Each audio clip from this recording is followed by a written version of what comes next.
नमस्कार। हमारे इस खास बुलेटिन में आपका स्वागत है। मैं हूं चंद्रशेखर जोशी और मेरे साथ हैं मेरे सहयोगी शरद मुदगल। तो आइए शुरुआत करते हैं और सबसे पहले आपको दिखाते हैं इस वक्त की हेडलाइंस। उत्तर प्रदेश को एक और एक्सप्रेसवे की सौगात। रक्षा मंत्री राजनाथ सिंह ने किया लखनऊ कानपुर एक्सप्रेसवे का उद्घाटन। रोड कनेक्टिविटी में यूपी बना देश में नंबर 1 राज्य। जम्मू कश्मीर के सीएम उमर अब्दुल्ला को बीजेपी ने 100 करोड़ का नोटिस दिया। उमर अब्दुल्ला ने विधायकों को पैसे का ऑफर देने का लगाया था आरोप। बीजेपी ने की सार्वजनिक माफी की मांग।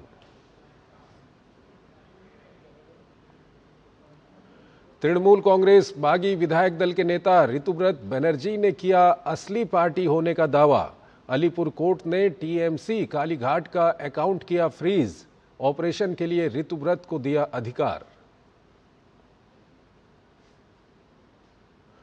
टोक्यो में भारत जापान की 8वीं रक्षा नीति वार्ता। दोनों देशों ने रक्षा सहयोग बढ़ाने पर जताई सहमति। रक्षा अभ्यास और क्षमता निर्माण की समीक्षा हुई। और बांग्लादेश में बारिश बनी मुसीबत। बाढ़ की वजह से 10 लाख से अधिक लोग प्रभावित। बाढ़ और भूस्खलन से अब तक कम से कम 51 लोगों की मौत।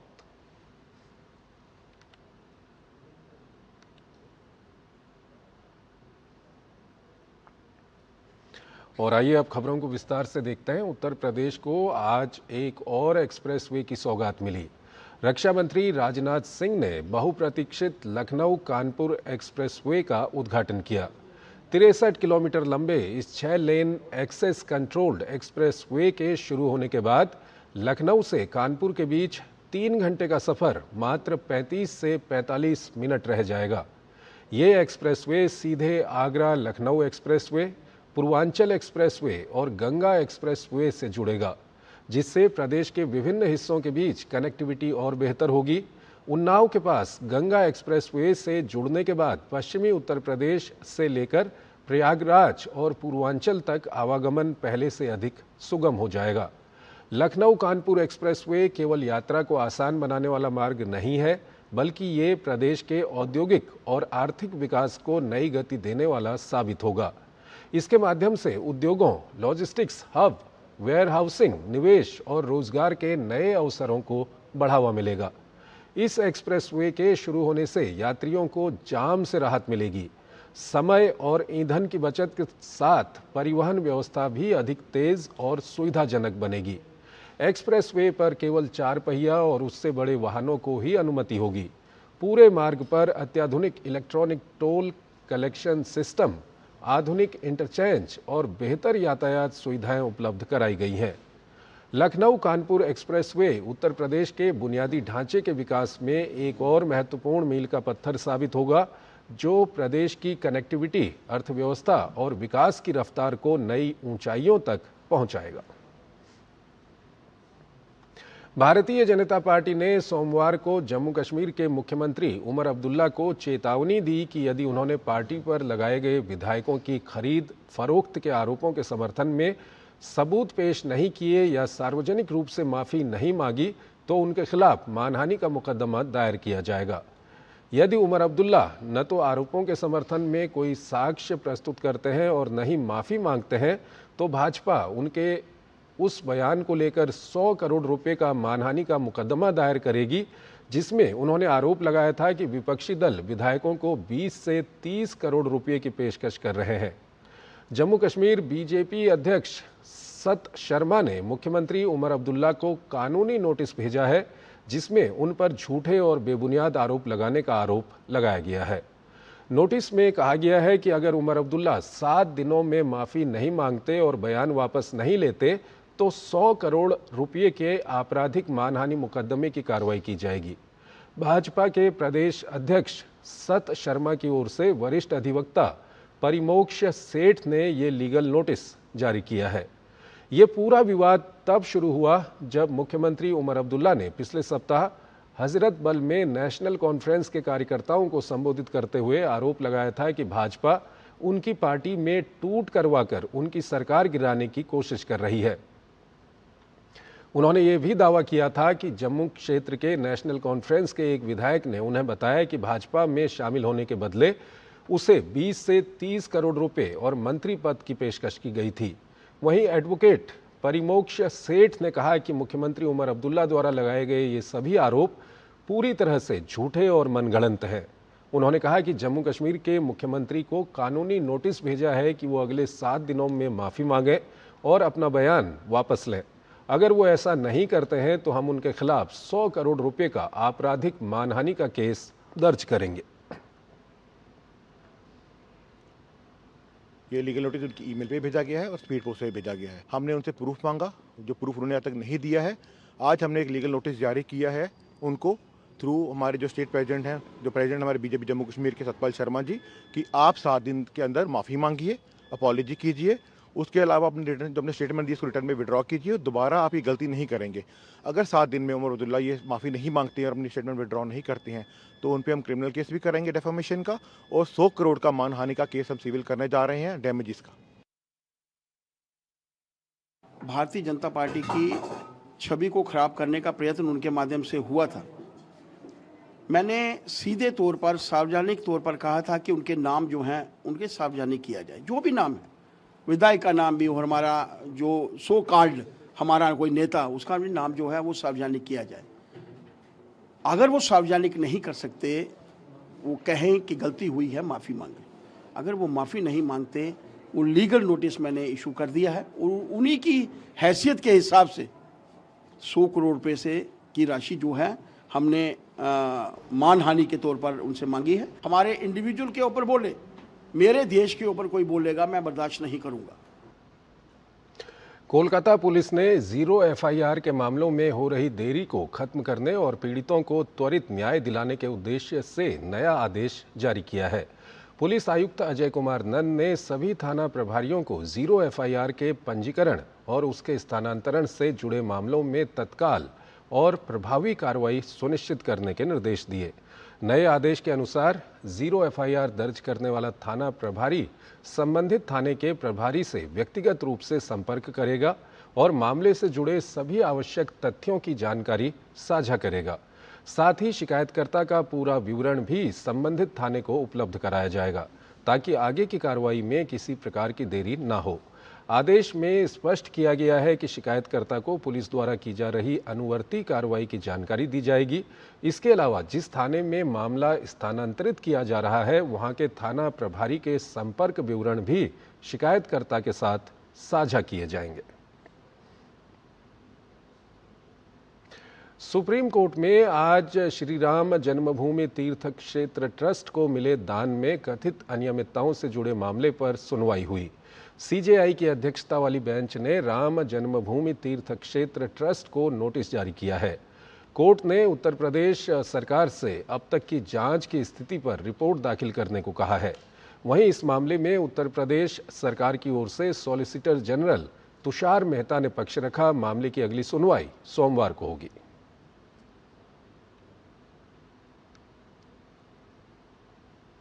राजधानी पटना के कोचिंग विवाद में खान ग्लोबल स्टडीज के डायरेक्टर फैजल खान उर्फ खान सर को बड़ी कानूनी राहत मिल गई है।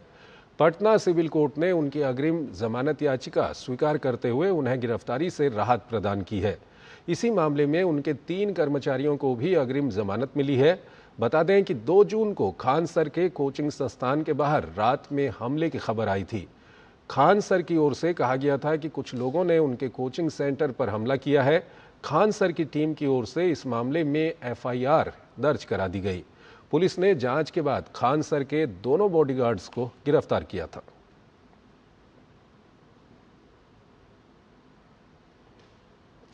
असम में बाढ़ की स्थिति में थोड़ा और सुधार देखने को मिल रहा है। असम राज्य आपदा प्रबंधन प्राधिकरण के अनुसार धेमाजी राज्य का एकमात्र जिला है जो बाढ़ से अब भी प्रभावित है।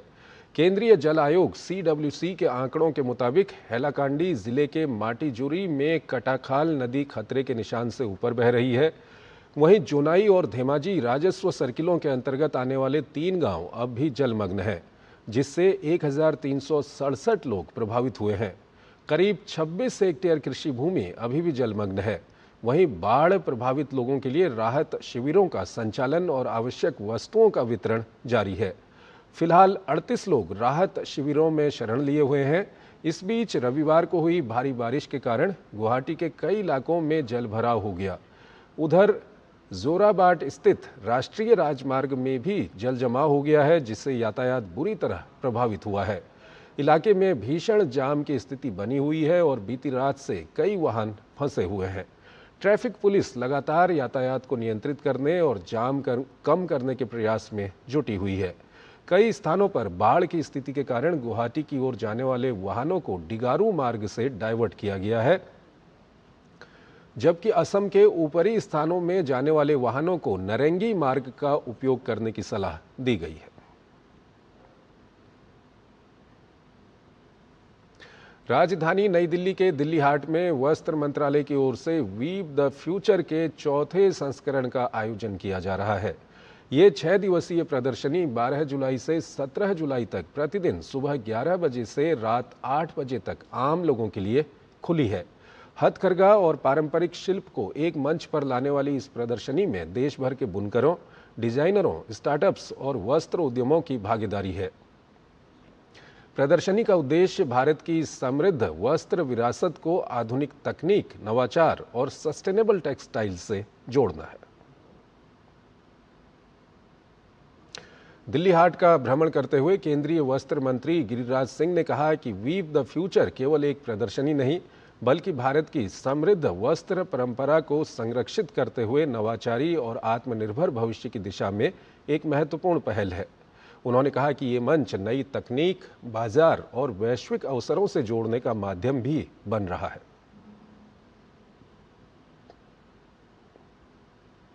आज एंटरप्रेन्योर ने अपने अपने तरह से कपड़े का काम किया है। पूरी दुनिया में इंडिया का प्रोडक्ट जा रहा है और ये जो वर्कर काम कर रहे हैं, हमारा उस पर भी थीम है। आने वाले दिन में भारत एक सस्टेनेबल कोऑर्डिनेटर के रूप में एक पूरे दुनिया को हम इसका प्रोडक्ट देश के साथ साथ देने का काम करेंगे। एक देश एक चुनाव के मुद्दे पर देश में बड़े स्तर पर विचार विमर्श की प्रक्रिया तेज हो गई है। इसी कड़ी में इस विषय पर गठित संयुक्त संसदीय समिति आज उत्तर प्रदेश के दौरे पर है। इस अवसर पर भाजपा सांसद अनुराग सिंह ठाकुर ने बताया कि संयुक्त संसदीय समिति आज उत्तर प्रदेश सरकार और कानून व्यवस्था के शीर्ष अधिकारियों के साथ व्यापक बैठकें कर रही है। Joint parliamentary committee one nation one election पर आज उत्तर प्रदेश के दौरे पर है और यहाँ पर जो हमारे वरिष्ठ अधिकारी हैं, chief secretary, DGP, chief election officer और बाकी सभी अधिकारी और अन्य विभाग जैसे कि बैंक्स हैं, रेलवे बोर्ड है, अन्य सरकारी संस्थाएं हैं, बार काउंसिल है, वरिष्ठ वकील हैं, आज उन सब से मुलाकात होगी। दिन भर की बैठकें रहेंगी शाम 7 बजे तक। एक छोटा सा ब्रेक लेते हैं, खबरों का सिलसिला जारी रहेगा।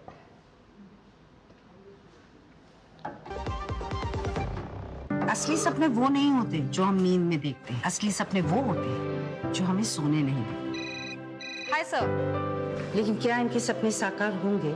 इतने बड़े ई कॉमर्स ऑर्डर के लिए बहुत इन्वेस्टमेंट लगेगी, कहाँ से लाऊंगी सर? आई एम सॉरी, मुझे किसी और के पास जाना पड़ेगा। क्या हो जाएंगे इनके सपने चकनाचूर? अरे नहीं हुजूर, भारत सरकार की पीएमएफएमई स्कीम है ना। माइक्रो फूड प्रोसेसिंग यूनिट्स हैं, इनको सपोर्ट करने के लिए हमारी सरकार क्रेडिट लिंक सब्सिडी दे रही है। अपना माइक्रो फूड प्रोसेसिंग यूनिट शुरू करने या बढ़ाने के लिए पाएं 35% सब्सिडी अधिकतम 10 लाख तक, जिसे अब फूड प्रोसेसिंग और पैकेजिंग की मशीनरी के साथ ले सकते हैं तकनीकी सहायता भी। आज से हम सॉस और चटनी का भी काम शुरू करेंगे। मदद करे सरकार तो बढ़ता रहे व्यापार। जब धरती चीर कर निकलता है लोहे का पत्थर और मिलता है मोंगिया के जोश से, फिर तपता है, पिघलता है और बनता है फौलाद। अब होता है सरिया सारी खूबियों के साथ, मोंगिया स्टील, मजबूत देश का मजबूत सरिया। स्वागत है आपका ब्रेक के बाद। देश में इलेक्ट्रिक वाहनों को बढ़ावा देने की सरकारी नीतियों का असर अब तेजी से दिखाई देने लगा है। India energy storage alliance IESA की रिपोर्ट के मुताबिक भारत का ईवी बाजार 2032 तक high growth national EV target परिदृश्य में 30.4 मिलियन यूनिट तक पहुंच सकता है। रिपोर्ट के अनुसार 2025 में ईवी बिक्री 2.6 मिलियन यूनिट रही, जो 2024 के मुकाबले करीब 26% अधिक है। कुल वाहन बिक्री में इलेक्ट्रिक वाहनों की हिस्सेदारी बढ़कर 9.5% हो गई है। रिपोर्ट में कहा गया है कि नीति समर्थन, चार्जिंग इंफ्रास्ट्रक्चर के विस्तार और घरेलू विनिर्माण की रफ्तार से ईवी सेक्टर को और मजबूती मिल सकती है। IESA के मुताबिक 2032 तक बैटरी की मांग 362 गीगावाट तक पहुंचने का अनुमान है। देश की राजधानी नई दिल्ली के भारत मंडपम में कल से भारत का सबसे बड़ा वैश्विक वस्त्र एवं परिधान भारत टेक्स 2026 का शुभारंभ होने जा रहा है। 14 से शुरू होने वाले भारत मंडपम में आयोजित इस मेगा इवेंट में 1600 से अधिक प्रदर्शक, 7000 से ज़्यादा वैश्विक खरीदार और 20 से अधिक देशों के प्रतिनिधि भाग लेंगे। आयोजन के दौरान 4000 से अधिक B2B बैठकें, 100 से ज़्यादा ज्ञान सत्र और कई निवेश एवं व्यापारिक संवाद आयोजित होंगे। भारत टेक्स 2026 भारत की टेक्सटाइल क्षमता, नवाचार और वैश्विक नेतृत्व को प्रदर्शित करते हुए व्यापार, निवेश और अंतर्राष्ट्रीय साझेदारी को नई दिशा देने का महत्वपूर्ण मंच बनेगा। पहले 2 एडिशंस की जो सक्सेस हुई है उससे बहुत ज़्यादा आत्मविश्वास से आए हैं, और वो आत्मविश्वास हमको मिला कहाँ से? हमारे एग्जीबिटर से, हमारे जो इंडस्ट्री मेंबर्स हैं। अभी शो कल से स्टार्ट होगा और आज तक 60,000 लोगों ने रजिस्ट्री कर चुके हैं। देर आर 3000 से ऊपर लोगों का इंटरनेशनल विजिटर्स का रजिस्ट्रेशन आ चुका है। 2000 से ऊपर जो इंटरनेशनल बड़े कंपनियों की ऑफिसेज हैं इस रीजन में, उनके लोगों ने रजिस्ट्रेशन कर चुका है। तो इसमें बहुत बड़ा हमको उत्साह है। 14 से 17 तारीख तक है, 10 बजे से लेकर 6 बजे तक। इलेक्ट्रॉनिक्स एवं सूचना प्रौद्योगिकी सचिव S. कृष्णन ने कहा कि सोशल मीडिया मंच इंस्टाग्राम पर बाल यौन शोषण सामग्री CSAM से जुड़े विज्ञापनों को लेकर जारी सरकारी नोटिस पर मेटा का जवाब मिल गया है। मंत्रालय फिलहाल इसकी समीक्षा कर रहा है और जांच के बाद इस पर उचित कार्रवाई की जाएगी। साथ ही उन्होंने कहा, बढ़ते साइबर खतरों के बीच केंद्र सरकार ने साइबर सुरक्षा को लेकर गंभीर तैयारी पर जोर दिया है। साइबर अपराध और राष्ट्रीय सुरक्षा से जुड़े खतरों से निपटने के लिए विभिन्न एजेंसियों के बीच बेहतर समन्वय और मजबूत सुरक्षा व्यवस्था बेहद ज़रूरी है। केंद्रीय सूचना प्रौद्योगिकी मंत्रालय ने पिछले दिनों मेटा को नोटिस जारी कर इंस्टाग्राम पर सशुल्क विज्ञापनों के जरिए बाल यौन शोषण सामग्री को बढ़ावा देने वाले सभी विज्ञापनों और सामग्रियों को तुरंत हटाने का निर्देश दिया था। We have to seriously prepare and protect against each of these aspects. At one level where it amounts to cybercrime, the primary responsibility within the government framework lies with the Ministry of Home Affairs, who help individuals who are affected by this. At another level where it is a national security issue, where government's own infrastructure needs to be protected, number of agencies are involved, there's an overall coordination effort. पश्चिम बंगाल सरकार ने रथ यात्रा और श्रावणी मेले को लेकर बड़ा ऐलान किया है। मुख्यमंत्री ने राज्य की 60 प्राचीन रथ यात्रा समितियों को 5-5 लाख रुपए की आर्थिक सहायता देने की घोषणा की है। साथ ही 75 पारंपरिक मेलों में सेवा केंद्र स्थापित किए जाएंगे। सरकार ने तीर्थ क्षेत्र सर्किट परियोजना के तहत धार्मिक स्थलों के विकास के लिए 1000 करोड़ रुपए का प्रावधान किया है। तारकेश्वर मंदिर के विकास के लिए 5 करोड़ रुपए मंजूर किए गए हैं। वहीं श्रावणी मेले के दौरान प्रत्येक सोमवार तारकेश्वर में श्रद्धालुओं पर हेलीकॉप्टर से पुष्प वर्षा भी की जाएगी। मुख्यमंत्री शुभेंदु अधिकारी ने बताया कि राज्य सरकार ने 3 प्रमुख मंदिरों जलपाईगुड़ी का जलपेश मंदिर, भूटान सीमा के निकट जयंती क्षेत्र का मंदिर और तारकेश्वर मंदिर को विशेष विकास योजना में शामिल किया है, जहां श्रद्धालुओं को आवश्यक सुविधाएं उपलब्ध कराई जाएंगी। जिला प्रशासन और जिला पुलिस के सहयोग से ये व्यवस्था संचालित होगी। भारत और जापान के बीच 8वीं रक्षा नीति वार्ता टोक्यो में आयोजित हुई। वार्ता की सह अध्यक्षता भारत के रक्षा सचिव राजेश कुमार सिंह और जापान के रक्षा मंत्रालय के अंतर्राष्ट्रीय मामलों के उपमंत्री कानो कोजी ने की। बैठक में दोनों देशों ने द्विपक्षीय रक्षा सहयोग में हुई प्रगति की समीक्षा की और भारत जापान विशेष रणनीतिक एवं वैश्विक साझेदारी को और मजबूत करने की प्रतिबद्धता दोहराई।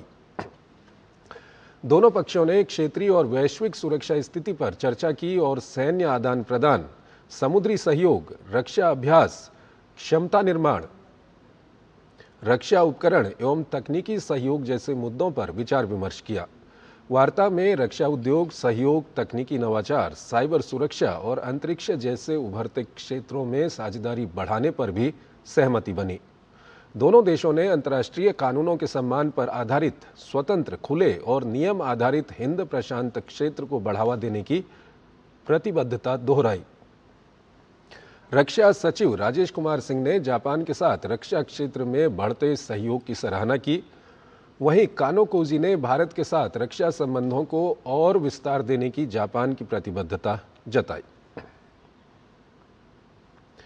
बांग्लादेश में मानसूनी बारिश के चलते कम से कम 51 लोगों की मौत हो गई, जिससे पूरे क्षेत्र में बाढ़ की स्थिति और बिगड़ गई है। देश के आपदा प्रबंधन मंत्रालय के अनुसार भारी बारिश जारी रहने के कारण 12 जुलाई को 10 लाख से अधिक लोग फंसे रहे। राजमार्गों के जलमग्न होने और भूस्खलन के कारण प्रमुख मार्गों के अवरुद्ध होने से देश के शेष हिस्सों से सड़क संपर्क बुरी तरह बाधित हो गया। फीफा विश्व कप 2026 अपने निर्णायक दौर में पहुंच चुका है और अब बारी है उस मुकाबले की जिसे इस टूर्नामेंट का सबसे बड़ा मुकाबला माना जा रहा है। सेमीफाइनल में विश्व फुटबॉल की दो दिग्गज टीमें स्पेन और फ्रांस आमने सामने होंगी। इस मुकाबले की विजेता टीम सीधे विश्व कप फाइनल में जगह बनाएगी, जबकि हारने वाली टीम को तीसरे स्थान के प्लेऑफ से संतोष करना होगा।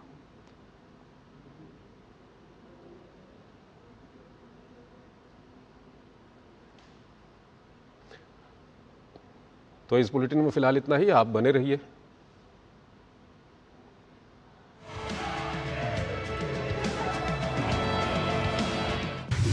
आर या पार की टक्कर, फाइनल का टिकट दांव पर। फीफा विश्व कप 2026 में अब नजरें उस मुकाबले पर टिक गई हैं जिसका इंतजार पूरी दुनिया को था। सेमीफाइनल में आमने सामने होंगी यूरोप की दो फुटबॉल महाशक्तियां। स्पेन के सामने होगी फ्रांस की मजबूत चुनौती। दोनों टीमों ने क्वार्टर फाइनल में शानदार जीत दर्ज कर अंतिम 4 में जगह बनाई है और अब लक्ष्य सिर्फ एक है, विश्व कप फाइनल का टिकट। एक तरफ है मौजूदा यूरोपीय चैंपियन स्पेन, जिसने पूरे टूर्नामेंट में अपने अनुशासित डिफेंस, तेज पासिंग और गेंद पर शानदार नियंत्रण से विरोधियों को परेशान किया है। बेल्जियम के खिलाफ आखिरी मिनटों में मिली जीत ने टीम का आत्मविश्वास और भी बढ़ा दिया है। स्पेन की सबसे बड़ी ताकत उसका सामूहिक खेल और दबाव में शांत रहने की क्षमता रही है। टीम की उम्मीदें युवा star Lamine Yamal, midfielder Pedri, शानदार विंगर निको विलियम्स, अनुभवी डिफेंडर रॉबिन ले नार्मांद और गोलकीपर उनाई सिमोन पर टिकी होंगी। जरूरत पड़ने पर मैच का रुख बदलने की क्षमता रखने वाले मिकेल मेरिनो भी स्पेन के लिए बड़ा हथियार साबित हो सकते हैं। दूसरी ओर फ्रांस ने मोरक्को को हराकर लगातार तीसरी बार विश्व कप के फाइनल में जगह बनाई है। फ्रांसीसी टीम के पास अनुभव और स्टार खिलाड़ियों की भरमार है। कप्तान किलियन एम्बापे अपनी रफ्तार और गोल करने की क्षमता से किसी भी रक्षा पंक्ति को तोड़ सकते हैं। उनके साथ उस्मान डेम्बेले की गति, ऑरेलियन चुआमेनी का मिडफील्ड नियंत्रण, एडुआर्डो कामाविंगा की बहुमुखी भूमिका, विलियम सलीबा का मजबूत डिफेंस और गोलकीपर माइक मेन्या की शानदार गोलकीपिंग फ्रांस की सबसे बड़ी ताकत मानी जा रही है। फ्रांस का आक्रामक खेल पूरे विश्व कप में विरोधी टीमों के लिए सबसे बड़ी चुनौती बना हुआ है। मोरक्को पर दमदार जीत के बाद फ्रांसीसी टीम लगातार तीसरी बार विश्व कप के सेमीफाइनल में पहुंची है और खिताब की प्रबल दावेदार मानी जा रही है। स्पेन और फ्रांस के बीच अब तक खेले गए मुकाबलों में कांटे की टक्कर देखने को मिली है। दोनों टीमें 38 अंतर्राष्ट्रीय मुकाबलों में आमने सामने आ चुकी हैं, जिनमें स्पेन ने 18 और फ्रांस ने 13 मैच जीते हैं, जबकि 7 मुकाबले ड्रॉ रहे हैं। हाल के वर्षों में दोनों के बीच हुए बड़े मुकाबलों में रोमांच अपने चरम पर रहा है। वहीं बात अगर दोनों टीमों के बीच अब तक विश्व कप में हुए मुकाबले की बात करें तो विश्व कप के इतिहास में स्पेन और फ्रांस अब तक एक बार आमने सामने आए हैं। 2006 विश्व कप के अंतिम 16 के मुकाबले में फ्रांस ने स्पेन को 3-1 से हराने में सफलता पाई थी। यह मुकाबला सिर्फ दो टीमों का नहीं बल्कि दो अलग अलग फुटबॉल शैलियों का टकराव भी होगा। स्पेन गेंद पर कब्जा जमाकर खेल की रफ्तार नियंत्रित करना चाहेगा, जबकि फ्रांस तेज काउंटर अटैक और दमदार फिनिशिंग से मैच अपने नाम करने की कोशिश करेगा। Sports desk, DD news. तो इस बुलेटिन में फिलहाल इतना ही। आप बने रहिए डीडी न्यूज के साथ। नमस्कार।